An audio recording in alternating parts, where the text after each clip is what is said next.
Business as Mission sa Entrepinoy Espesyal tuwing Lunes, alas 11 hanggang alas 12 ng tanghali sa 702 DZAS FEBC Radio TV. Mga kaagapay, kayo pa rin po ay nakatutok sa Entrepinoy Espesyal. Dito lang yan sa paborito mong himpilang 702 DZAS FEBC Radio TV, agapay ng sambayanan.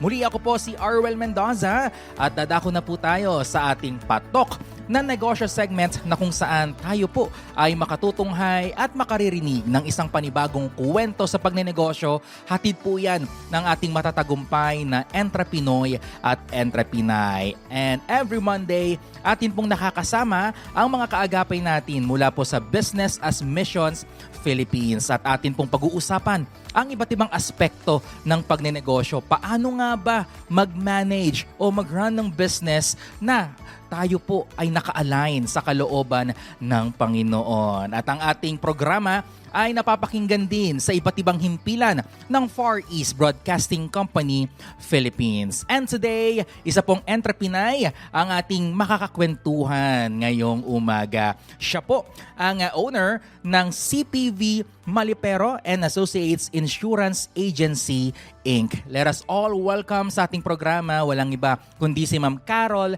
Malipero. Ma'am Carol, good morning po sa inyo. Hello, good morning sir. At magandang umaga, umaayong buntag sa inyong tanan nga naga-tanaw karon diri sa estasyon. Yes, talagang special po ang ating episode today dahil kami po ay nasa lalawigan ng Davao at ang ating mga makakapanayam dito ay yung mga mauhusay natin at successful na entrepreneurs. Kamusta naman po kayo, Ma'am Carol? I am good. Okay talaga ako ngayon by God's grace. Wow, praise God. And salamat po ma'am for joining us today. Salamat po sa paglalaan ng time ninyo para po mas makilala kayo at makarinig ng inspiring story mula po sa inyo. But before anything else, Ma'am Carol, baka meron kayong mga gustong batiin or special greetings po na gusto nyong i-shout out this morning. Una sa lahat, magandang araw sa inyong lahat. Gusto ko pong batiin ang aking mahal na pamilya, ang aking asawa si Arsley, at ang aking mga anak si Tricia. Siya ay resident doctor ngayon sa UST.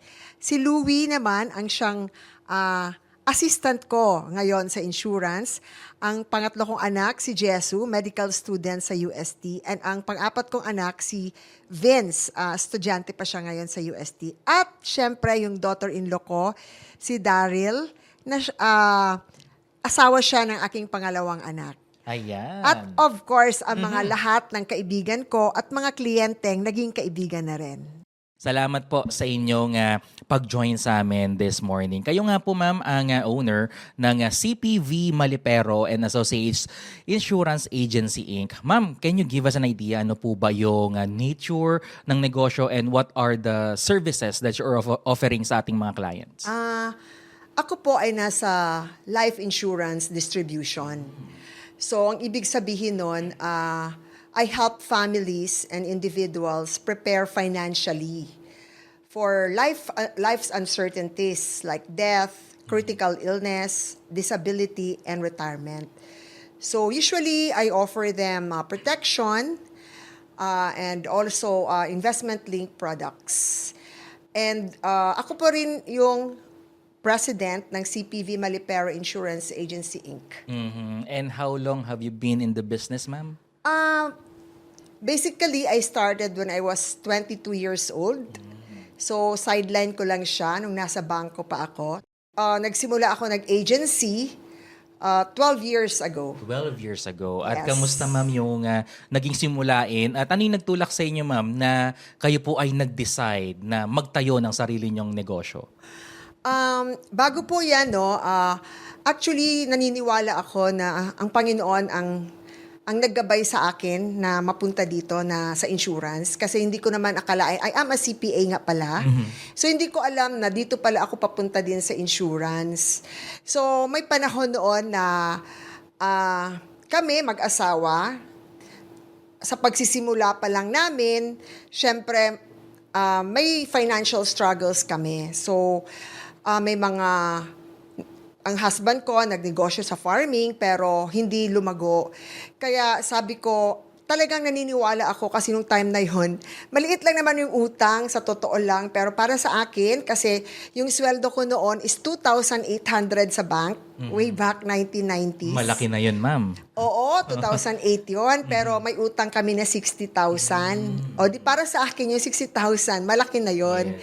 Kaya, talagang ano ako noon, may ako, parang nalungkot ako talaga. At tapos noon, ang ginawa ko is yung Chinese kasi nagpa-farming husband ko, 'di ba? So, yung farming niya kasi El Nino kasi nung time na 'yon.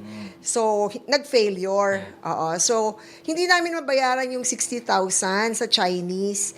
Ako, basically, I am a humble person talaga, mapagkumbaba ako. So, pumunta ako dun sa Chinese. Ayoko kasi may utang. So, sinabi ko, pwede pumunta ka na lang sa bahay namin, kunin mo yung air condition namin, kunin mo yung refrigerator namin, yung TV namin, at saka yung timbangan ng palay.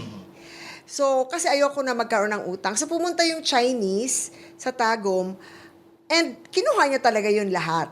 So, ayoko kasi na may utang ako sa isang tao, so binigay ko lahat yun sa kanila. So, ayun, tapos nung time na nandun yung Chinese sa bahay, ewan ko, may peace talaga sa puso ko. Hindi mabigat sa puso ko na ibigay yon kasi kabayaran yun ng utang di ba? So, may peace, and ewan ko lang na-impress talaga ni Lord sa akin na mag-insurance ako. Wala naman akong background sa insurance kasi banking ako, pero inimpress ni Lord sa akin na mag-insurance ako kasi syempre sa insurance na-relate ko doon na wala naman siyang yung, for example, monetary capital. So, it's just pure service, time, and knowledge, of course. You have to be competent in serving. So, doon nagsimula. Pero yung sa negosyo, nagsimula siya kasi financial advisor lang yon. Yung nakitaan ako ng isang executive ng Insular Life ng gift to handle people. So sabi niya na magkakaroon na kami ng sariling insurance agency. So at first, I was hesitant kasi the idea of hitting big sales target and recruiting many agents are really overwhelming. But I prayed to God for clarity. And God impressed on me, na yes yung answer, na I have to go for May insurance malinaw ng agency. sagot ang May word. malinaw talaga siyang sagot. There is peace na magi-insurance ako. So, but I prayed for clarity, and the Lord led me to say yes. Not because I had everything figured out, but because I chose to trust Him. Yes. And when I resigned from banking, I gave up the security of a fixed income. I had no fallback plan. No fallback plan, only my faith in God's provision. So my guiding verses in this journey have always been Hebrews 11:1 and Romans 8:28. These verses reminded me that God is with me in all seasons, and that this transition was not just a career move. It was for a greater purpose aligned with God's calling. And so I walked by faith, nag-insurance ako, and looking back now, I can say that His grace sustained me every step of the way. Wow, praise God for that, At yun yung kahalagahan kapag ang negosyo natin aligned sa nais ng Panginoon para sa atin. Kasi andun yung peace, andun yung kapayapaan, at ang maganda dun sa naging kwento nyo, Mama Carol, is merong clarity. Yes. Doon sa inyong decision. Kasi crucial yung desisyon na magtayo kayo ng sarili nyong negosyo, maganda na po yung career nyo, malayo na po yung narating ninyo through your career, and now you're starting a new business, which is hindi talaga madali sa umpisa. Maraming struggles. And yet, si Lord, along the way, kasama po ninyo. He's still working sa inyong negosyo. At kung tatanungin natin yung mga negosyante, ma'am, maraming mga kasagutan bakit sila nagtatayo ng business nila. At siguro ilan sa mga karaniwang sagot, gusto nilang kumita, gusto nilang umasenso, o yung iba nagtatayo ng business, it is because meron silang advocacy na gusto rin nilang gawing profitable para masustain yung kanilang negosyo. And those are the interests ng mga negosyante. But now, ma'am, isa sa mga katanungan na dapat sagutin ng ating mga negosyante is God's interest ahead of ours? Yung interest ba natin bilang isang negosyante, align pa ba o mas nangingibabaw pa ba yung kalooban o interest ng Lord kesa sa sarili nating interest? Is our business in line with God's purpose? So for you, ma'am, how can we reorient our priorities to make sure that God's interests remain ahead of our own, lalong-lalo na po, ma'am, sa larangan ng pagnenegosyo? Okay, as a backgrounder, nung nag-start kasi ako sa insurance, naka-align kasi CPA ako, so it has to deal with the finances, right? And insurance has to deal also with the finances. And in my mind, yung insurance kasi is a tool kasi gusto ko to eradicate poverty in the Philippines. I mean, yun yung dream ko ba, na wala na sanang poverty. Kasi pag yung breadwinner namatay, kawawa naman yung mga anak na yun, tatrabaho na lang, wala na silang pang-eskwela. So, kahit papanong ganon, naniniwala naman ako na ang blessings, yung fruit of our labor is naman yon, yung blessing yun ni Lord. Tapos dapat, meron tayong itatabi for insurance, for food, shelter, and clothing, for education. So, naka-align din siya kay Lord. Sabi mo, i-reorient kasi we're putting God first, di ba? It means aligning our work with eternal purpose, not just profit. Yeah. So, in me, sa part ko naman, each client interaction is part of the Great Commission to share God's love, hope, and truth. Kasi business also becomes a platform to make disciples, not just in church, but also in the marketplace. That's true, At kapag naka-align tayo sa purpose, na mula sa Panginoon, mas nagiging kagamit-gamit din yung ating negosyo para po sa kanyang ministry. Kumbaga, God blesses our business to be a blessing din po sa ating mga kababayan. Kaya mahalaga po na we put God first sa ating negosyo. And paano yun po naisasabuhay yun, ma'am? Kasi madaling sabihin it's easier said than done, sabi nga nila. Pero bilang isang negosyante, paano natin ma-assure na sa bawat araw na pumapasok tayo sa negosyo, as we manage our business, inuuna natin ang Panginoon? Paano natin nagagawa yun, ma'am? Ako kasi, dalaga pa ako, na born again ako. So I was taught to spend time with the Lord, to yung quiet time and reflection. And every time I go out, I got, di ba sabi ko Hebrews 11:1, so by faith. So hindi ko pa alam talaga kung saan ako pupunta, saan kliyente, pero naniniwala talaga ako kay Lord na siya talaga ang gabay. Sa sitwasyon ko, for example, pumunta ako sa isang kliyente. Pagkatapos, nung pumunta ako doon, pinakilala, referral lang siya. So, nung pumunta ako doon sa kliyente, hindi niya ako kilala, pinapasok niya ako sa bahay. So, imbis na magbenta ako ng insurance, siya na tuloy ngayon ang nagsasabi ng mga problema niya. Sa asawa niya, na ganito-ganito daw yung asawa niya, ganito-ganito yung asawa niya. So, ako naman ay nakikinig. So, hindi ako makapagbenta kasi siya nga ang nauna na magkwento sa kanyang buhay. So, dahil doon, nasishare ko si Lord. Tapos, nasishare ko yung gospel sa kanya. And then, pagkatapos, transition, nagsisegue, syempre, spiritual, and then, physical and material. So, sinabi ko, may problema ka pala sa asawa mo. Sige, pag-pray natin. Tapos, mabuti din naman kasi siyang padre de pamilya, pwede natin siyang i-insure. Kasi if something happens to him, merong pangtustos para sa pamilya mo.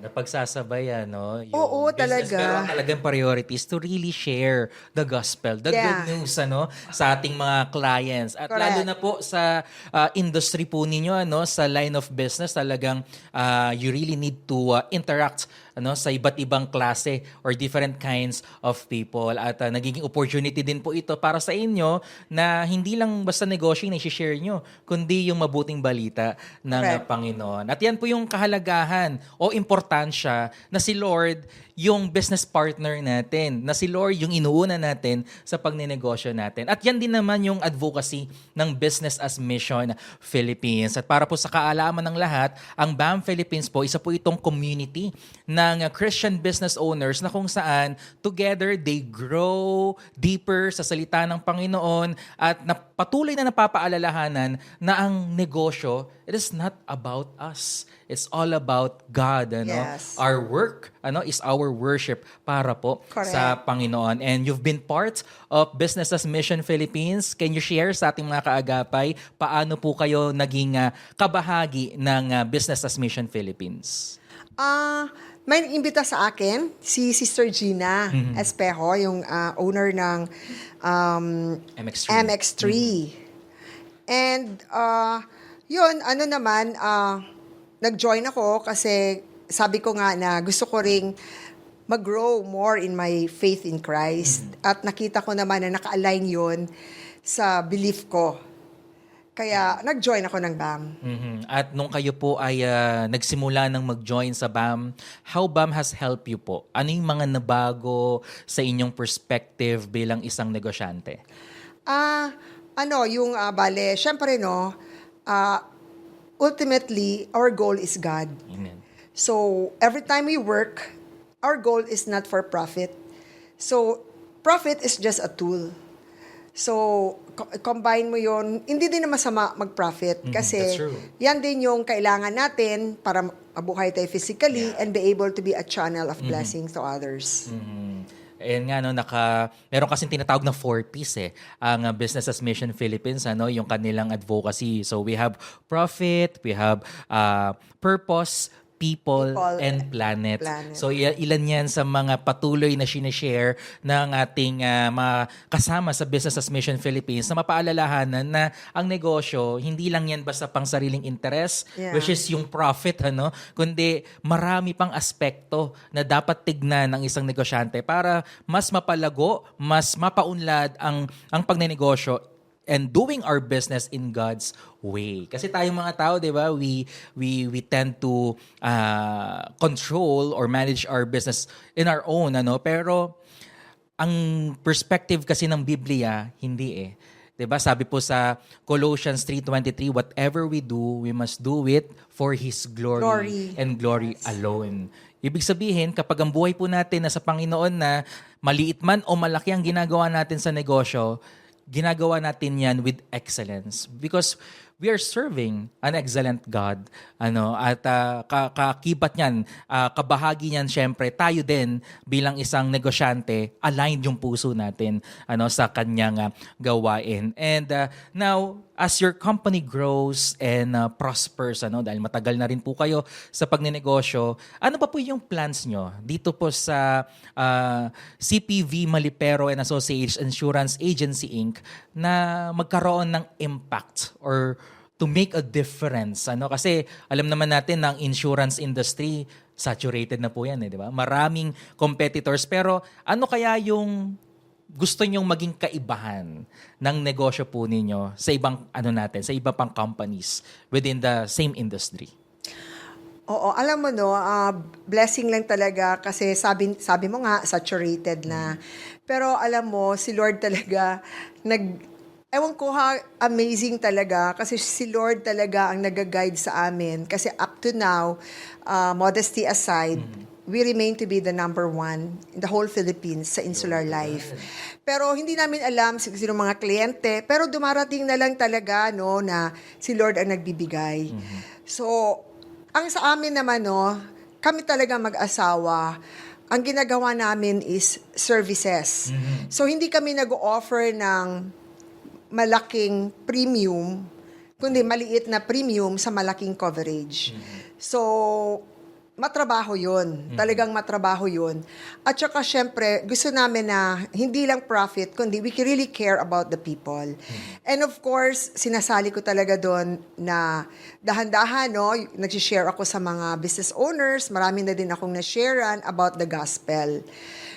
And yun, yung edge siguro namin over dun sa mga iba is, iba yung positioning namin sa insurance. Yung protection talaga yung coverage. So kahit na medyo maliit lang yung premium, malaki yung coverage. So yun yung kaibahan namin. At saka of course yung full-time kaming nagsiserve sa clients. Yun, wala kaming trabaho talagang iba. Wala kaming ibang negosyo. Meron kaming poultry pero focus din kami talaga sa insurance. Wow, and Yan. praise God for that. And God willing, patuloy pang gamitin ng Lord ang inyong negosyo to be a blessing din po sa ating mga kababayan. And as a business leader, kayo nga po ang president ng inyong company, yung mga natututunan natin from BAM, paano niyo naman po ito naipapasa sa mga empleyado natin? Actually, di natin sila tinuturing as employee. Co-steward natin sila, co-owner natin Correct. ng ating business. So, paano niyo po naipapasa ito sa kanila? Ang pagiging mabuti sa kanila, oo, yung binibigay yung sapat na sweldo. Kaya nga kasi 'di ba kami yung sa insurance, parati kaming nagbibiyahe. Libre 'yon, 'di ba? Libre. So, ginagawa ko rin 'yun sa mga empleyado ko. So, last year, pinabiyahe ko sila sa Singapore. Free 'yon, lahat free airplane, board and lodging. And nagbibigay din ako ng, syempre, yung incentive. Oo. Yeah. Of course, sinishare ko rin ang gospel sa kanila. Yun ang sa ang mga empleyado ko. Yeah, At sa mga kliyente din. Yes. Sa mga kliyente din, may integrity talaga. Oo.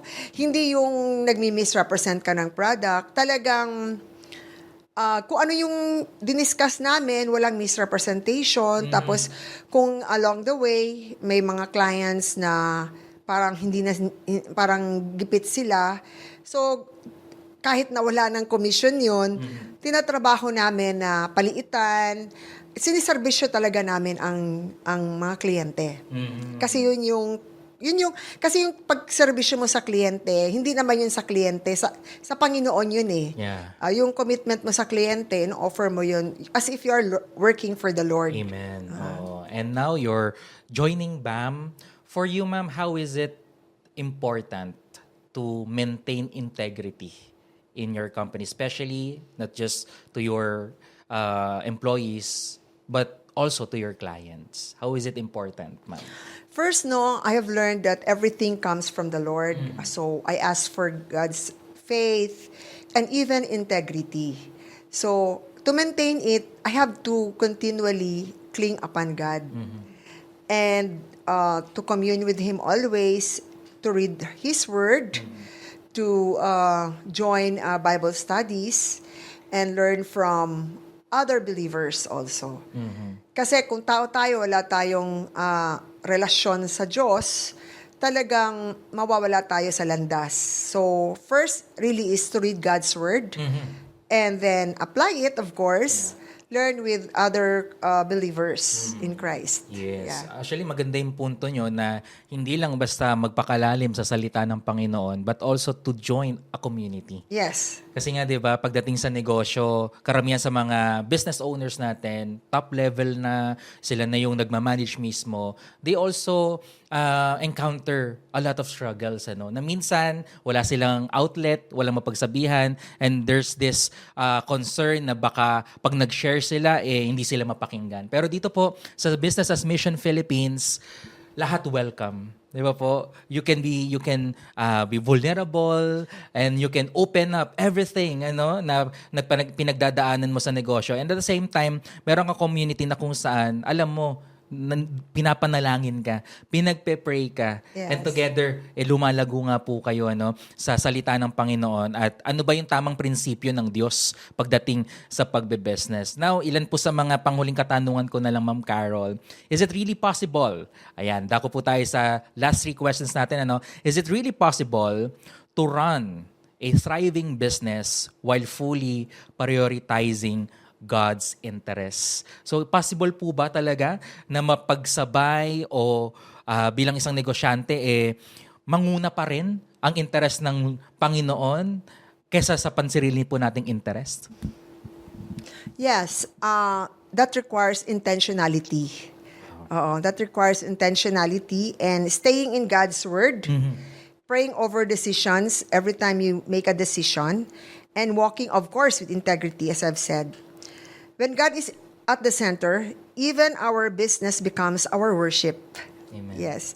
And success isn't just about growth. It is about fulfilling God's will. Mhm. And now, ma'am, dahil nga malawak na po ang inyong karanasan sa pagbibusiness at matagal na rin po ang inyong negosyo, how do you want your company to be remembered? Ang gusto ko lang talaga na ma-remember na ako ng company ko is I want to be remembered na we are not only about profit, but really about people, that we care about them. Yes. So we care about their family. Yeah. So making profit is not bad.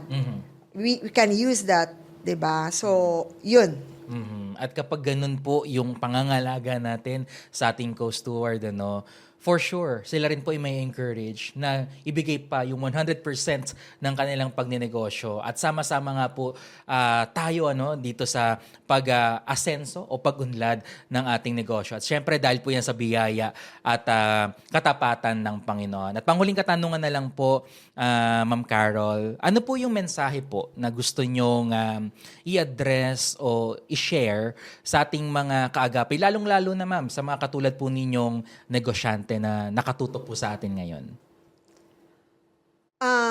Kasi in line with my business.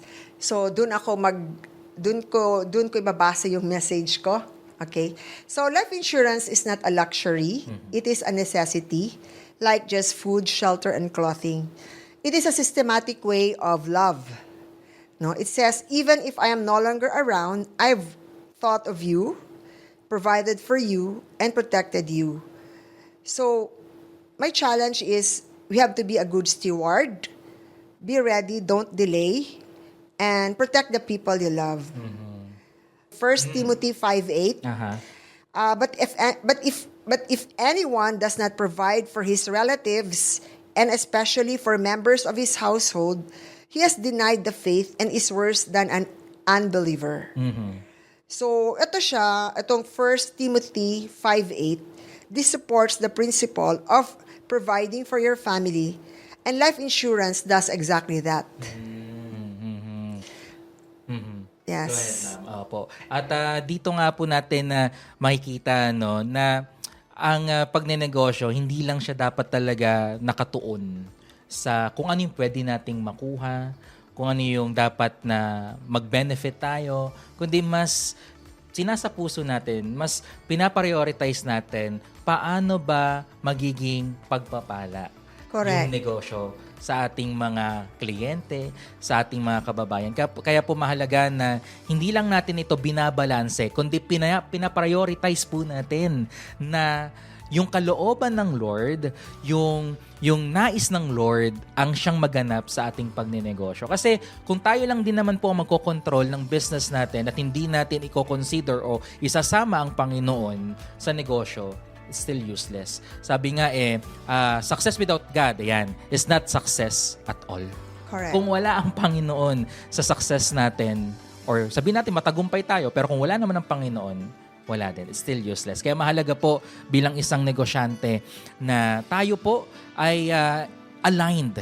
At paano natin magagawa ito kung tayo po ay unang-una magsusuko ng buhay at yung negosyo natin ibibigay natin sa Panginoon. And with that, Ma'am Carol, maraming salamat po Thank you. for sharing your inspiring story sa ating mga kaagapay, and for sure marami na po sa ating taga-subaybay ngayon ang na-bless sa inyong story. So, Ma'am, mag-iingat po kayo. God bless you at patuloy pa pong i-bless ng Panginoon ang inyong negosyo. Thank you. Thank you for this opportunity. Good morning, Ma'am. Mga kaagapay, atin pong nakapanayam si Ma'am Carol Malipero, ang President ng CPV Malipero and Associates Insurance Agency Inc.